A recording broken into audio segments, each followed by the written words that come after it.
সাম্প্রতিক সময়ে বাংলাদেশ শ্রীলঙ্কা দ্বৈরথ এখন ভিন্ন মাত্রা পেয়েছে। বাংলাদেশের মাটিতে সর্বশেষ সিরিজেও তেমন চিত্র দেখা গেছে।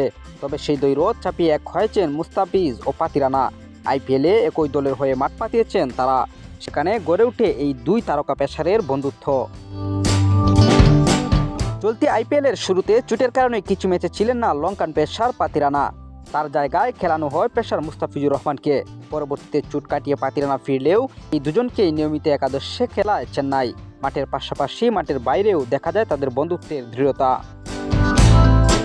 সম্প্রতি নিজেদের মধ্যকার সম্পর্ক নিয়ে কথা বলেছেন চেন্নাই সুপার কিংসের লঙ্কান তরুণ পেসার পাতি রানা।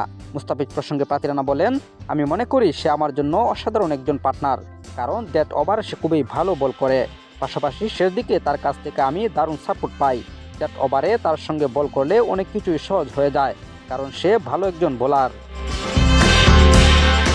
তিনি আরও যোগ করেন যে সে যে শুধু ডেথ ওভারে ভালো বোলিং করেছে তা কিন্তু নয়, পাওয়ার প্লের পাশাপাশি মিডল ওভারেও সে ভালো বল করেছে। 16 থেকে 20 এই 4 ওভারে আমরা একসঙ্গে বোলিং করি। যখন বিরতি থাকে তখন আমরা উইকেট কেমন সেটা নিয়েও কথা বলি। আর এই ধরনের কথোপকথন সবসময় আমাদের মধ্যে হয়। আসলে তার সঙ্গে সবকিছু করাই সহজ।